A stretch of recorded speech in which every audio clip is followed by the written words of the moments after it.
Class 10th chapter name chords of a circle और इसकी miscellaneous exercise 9 को हम सॉल्व करेंगे, जिसका पहला क्वेश्चन है मल्टीपल चॉइस क्वेश्चंस, यानी 4 possible answers are given for the following questions, tick the correct answer. हर एक जो पार्ट है क्वेश्चन नंबर 1 का, उसके साथ 4 पॉसिबल आंसर बताए जा रहे हैं। आपने जो दुरुस्त जवाब है उसे टिक करना है। जैसे पहला पार्ट है, इसमें लिखा हुआ है कि इन द सर्कुलर फिगर, ये जो आपको एक सर्कल की डायग्राम नज़र आ रही है, इसमें ए बी डी, जो आपको ए बी डी या ए डी बी, ये जो एक लाइन सेगमेंट नज़र आ रही है, इसको हम क्या कहेंगे?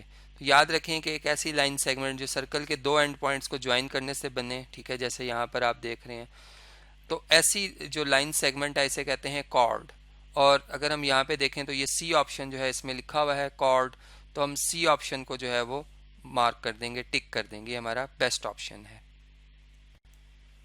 नेक्स्ट स्टेटमेंट है जी पार्ट 2 की, कि इन दी सर्कुलर फिगर, ये जो डायग्राम आपको सर्कल की नज़र आ रही है, इसमें ए सी बी, ये जो ए सी बी आर्क है, इज कॉल्ड, ये जो ए सी बी है ये पोर्शन है सर्कल का, एक पार्ट है, इसे हम आर्क कहते हैं, ठीक है। पार्ट ऑफ द सर्कल या पोर्शन ऑफ द सर्कल को हम क्या कहते हैं? आर्क कहते हैं। तो ए सी बी बेसिकली एक आर्क है। तो यहाँ पर जो ए ऑप्शन होगा वो दुरुस्त ऑप्शन होगा, इसे हम मार्क कर देंगे। और नेक्स्ट क्वेश्चन देखते हैं।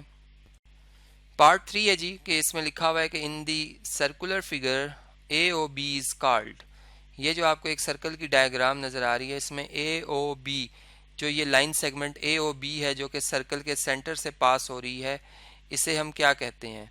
अब जैसे हमने पहले पार्ट में समझा था कि एक ऐसी लाइन सेगमेंट जो सर्कल के ही दो एंड, मतलब कि जो सर्कल ही के दो पॉइंट्स को ज्वाइन करने से बनती है, ठीक है, यानी उसके जो एंड पॉइंट्स हैं वो सर्कल ही के दो मुख्तलिफ पॉइंट्स हैं, तो ऐसी लाइन सेगमेंट को हम कहते हैं कॉर्ड।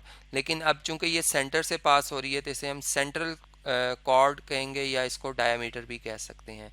इसलिए यहाँ पर जो डी ऑप्शन होगा डायामीटर का, आर डायामीटर, वो हमारा बिल्कुल दुरुस्त जवाब होगा। नेक्स्ट पार्ट है जी पार्ट नंबर 4, इसमें लिखा हुआ है कि इन अ सर्कुलर फिगर, यानी ये जो आपको सर्कल की डायग्राम नज़र आ रही है, इसमें 2 कॉर्ड्स हैं।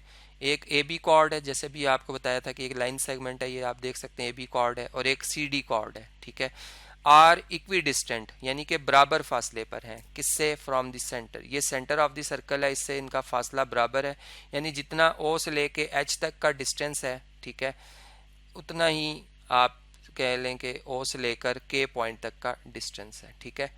दे विल बी, अब ये जो होंगी आपस में, ये क्या होंगी? तो याद रखें हमने ये प्रॉपर्टी पढ़ रखी है कि जब कॉर्ड्स का डिस्टेंस सेंटर से बराबर होता है तो वो दोनों कॉर्ड्स भी आपस में बराबर होती हैं। कैसे होती हैं? देखें, अगर मैं यहाँ पर कुछ कंस्ट्रक्शन कर लूँ, मैं ओ को ए से ज्वाइन कर लूँ और ओ को सी से, तो आप देख सकते हैं कि ये एक ही सर्कल के रेडियस को रिप्रेजेंट कर रहे हैं, O A and O C, radius of the same circle हैं, ठीक है। और ये जो आप जैसे यहाँ से आपने देखा कि ये दोनों डिस्टेंस बराबर हैं, ठीक है, ये डिस्टेंस इसके बराबर है, और प्लस ये एंगल, चूँकि डिस्टेंस जब आप किसी पॉइंट का लाइन से लेते हैं तो 90 के एंगल से लेते हैं, मतलब डायरेक्शन रखते हैं, तो ये दोनों ट्राइंगल्स कॉन्ग्रेंट हैं, जिनके हाइपोटेन्यूज कॉन्ग्रेंट है, इनकी ये साइड कॉन्ग्रेंट है। तो फिर जब कॉन्ग्रेंट होती है ट्राइंगल, तो उनकी ऑल कोरस्पॉन्डिंग साइड्स भी कॉन्ग्रेंट होती हैं। तो यहाँ से पता चला कि ए एच जो है वो सी के बराबर है, और एच जो है बेसिकली, ये भी हमने थ्योरम में पढ़ रखा है कि अगर किसी सेंटर से आप लाइन सेगमेंट ड्रॉ करते हैं जो कि परपेंडिकुलर होती है कॉर्ड पे, तो वो उसको बाइसेक्ट करती है, यानी H is the mid point of A B, similarly K is the mid point of C D. तो फिर अगर एच ए से लेके एच तक डिस्टेंस सी से लेके के बराबर है, तो फिर इसका मतलब जितना ए से एच डिस्टेंस है उतना ही एच से बी भी होगा। तो फिर इसका मतलब कि जो मतलब हम यूँ कह सकते हैं कि चूँकि हमने ये बात प्रूव कर ली है एच सी के बराबर, और सी के उतना ही है जितना के डी है, इट्स मीन के फिर जो ओवरऑल हम बात कर सकते हैं वो ए बी और सी डी बराबर होंगे, ठीक है। यानी दोनों जो ये कॉर्ड्स हैं वो आपस में क्या होंगी?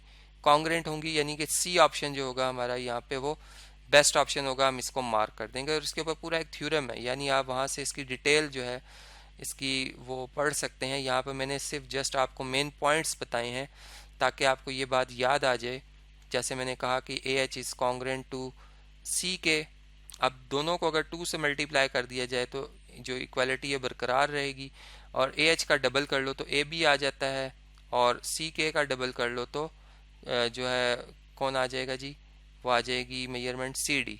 तो ये आप यहाँ से भी देख सकते हैं कि ये दोनों आपस में बराबर है। अगर हम मेजरमेंट के हवाले से बात करें तो चलें, कॉन्ग्रुएंट का जो साइन है इसको हम हटा दें अगर बीच में से, तो ये रिजल्ट भी हमें समझ में आ जाता है। इसके बाद जो नेक्स्ट पार्ट आ रहा है जी, पार्ट नंबर 5, इसको डिस्कस कर लेते हैं।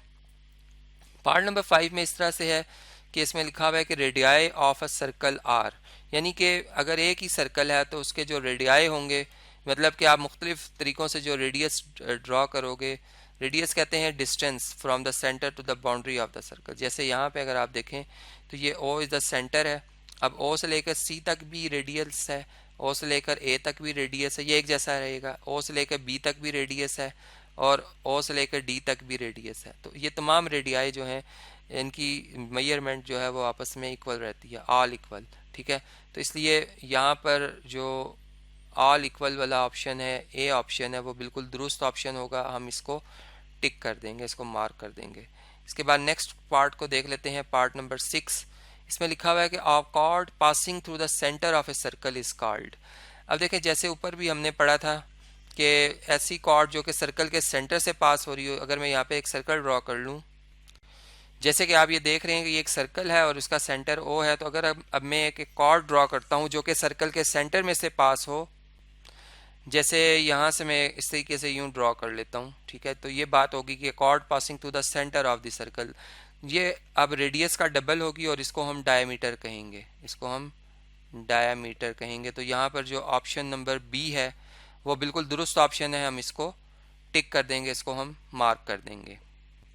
नेक्स्ट पार्ट है जी 7th, इसमें लिखा हुआ है कि right bisector of the chord of a circle always passes through the dash.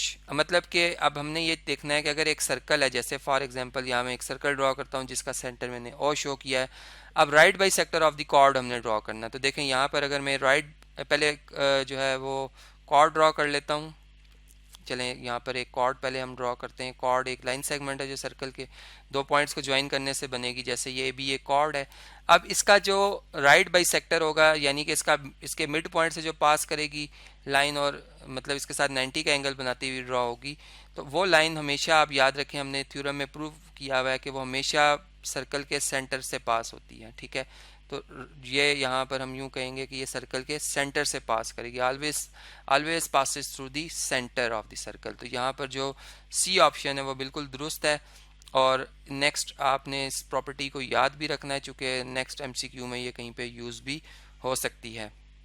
Next जो क्वेश्चन है जी, इसकी स्टेटमेंट ये है कि the circular region bounded by two radii and the corresponding arc is called, यानी कि सर्कल का वो रीजन जहाँ पे अगर मैं यहाँ पे सर्कल बना लूँ, ये आप देख सकते हैं एक सर्कल है, इसका वो रीजन जो बाउंड करेगी two radii and a corresponding arc.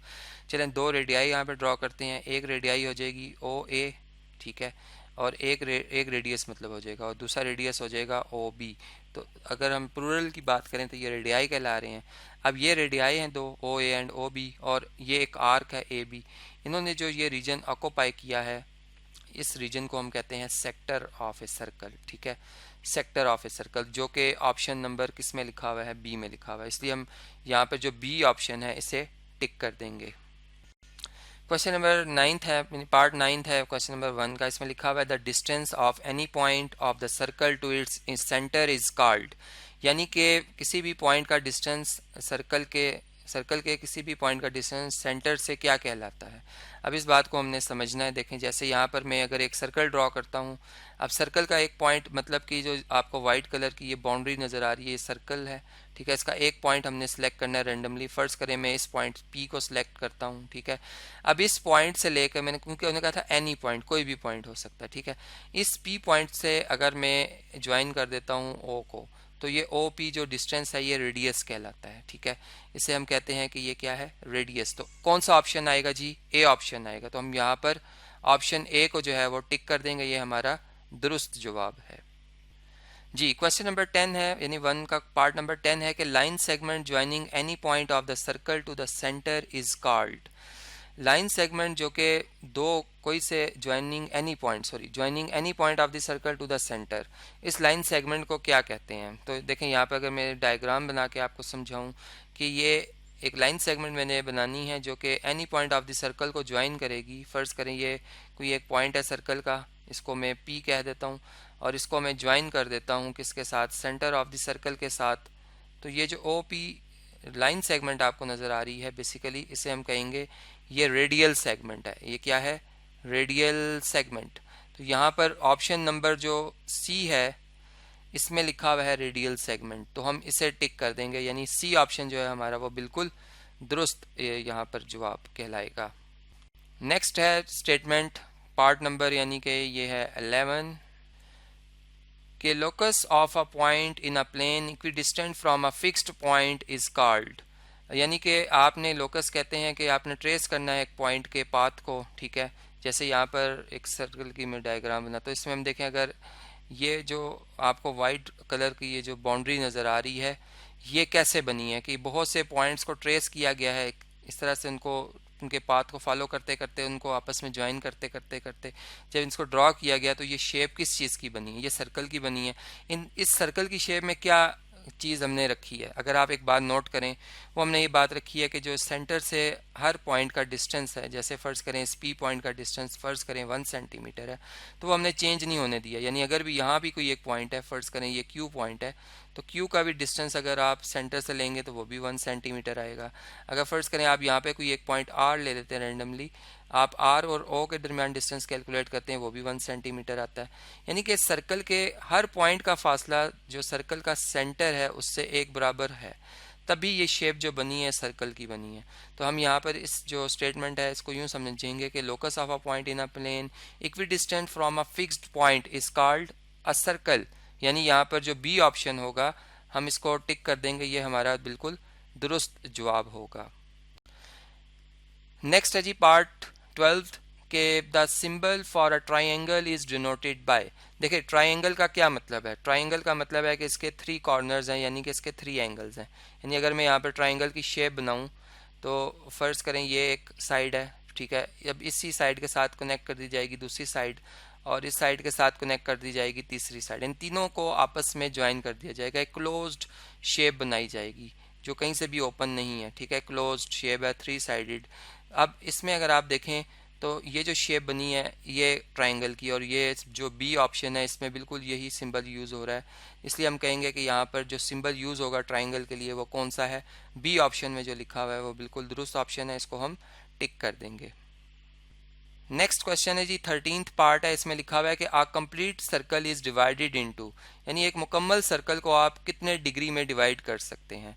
अगर मैं यहाँ पर एक सर्कल की डायग्राम आपसे शेयर करूँ, या आप देख सकते हैं, अब इस सर्कल में अगर मैं एक स्ट्रेट लाइन ड्रॉ करता हूँ, यानी एक कॉर्ड एक डायमीटर ड्रॉ करता हूँ, एक ऐसी कॉर्ड जो कि सेंटर से पास करे एक लाइन सेगमेंट, ठीक है, इसको हम कह रहे हैं कि ये क्या है, डायमीटर है, ठीक है।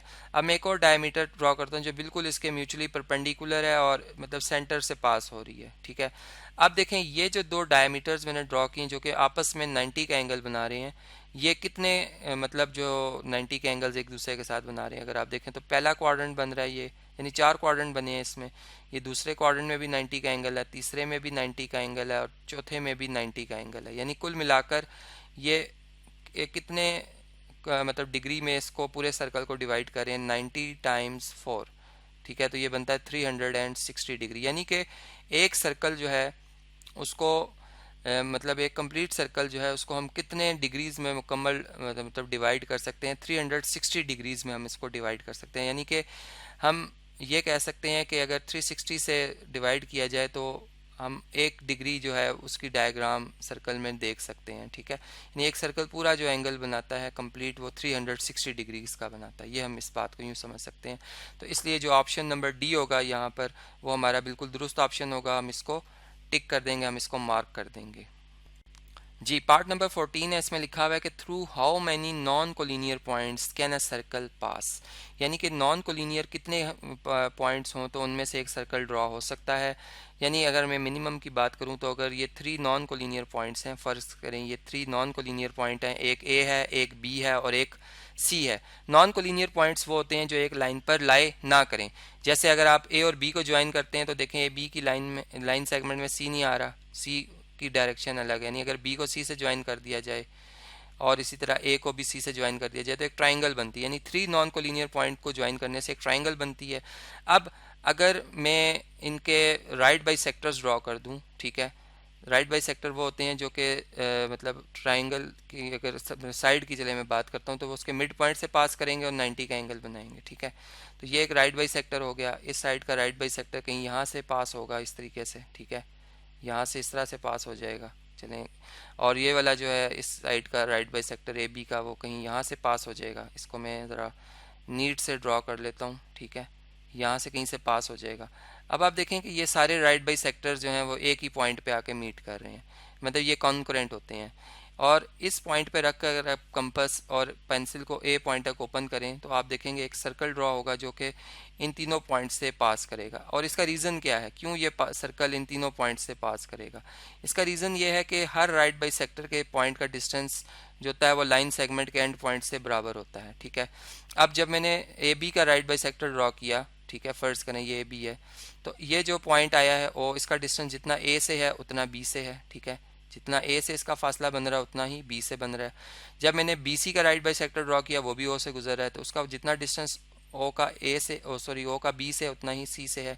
और सेम इसी तरह जब मैंने ए सी का राइट बाई सेक्टर ड्रॉ किया वो भी ओ पॉइंट से पास किया तो उसका भी डिस्टेंस ओ का उतना ही है जितना ओ का सी से उतना ही डिस्टेंस है जितना ओ का सी से। यानी कि ये तीनों डिस्टेंस जो ओ सी ओ ए और ओ बी हैं वो बराबर हैं। यानी कि ओ एक ऐसा पॉइंट है जिसका फासला ए बी और सी से बराबर है। तो इसका मतलब कि अगर ये तीनों पॉइंट, फिर इसका मतलब एक ही सर्कल के पॉइंट है, चूंकि इनका फासला एक सेंटर से एक ही पॉइंट से फिक्स पॉइंट से प्लेन के बराबर है, तो इसका मतलब कि एक ही सर्कल जो है वो इन तीनों पॉइंट से पास कर सकता है और तीनों नॉन कोलिनियर पॉइंट्स हैं ये, ठीक है। तो यहाँ से फिर हम इस बात को जो है वो समझ सकते हैं, जो ऑप्शन नंबर सी है हमारा 3 वो बिल्कुल बेस्ट है, इसको हम टिक कर देंगे, ये हमारा दुरुस्त जवाब होगा। अब इस वीडियो को मैं कंटिन्यू करूंगा नेक्स्ट वीडियो में, और जो इसका नेक्स्ट क्वेश्चन आ रहे हैं इसी एक्सरसाइज के क्वेश्चन नंबर 2 उसके ऑल पार्ट्स को मैं नेक्स्ट वीडियो में आपसे डिस्कस करूंगा।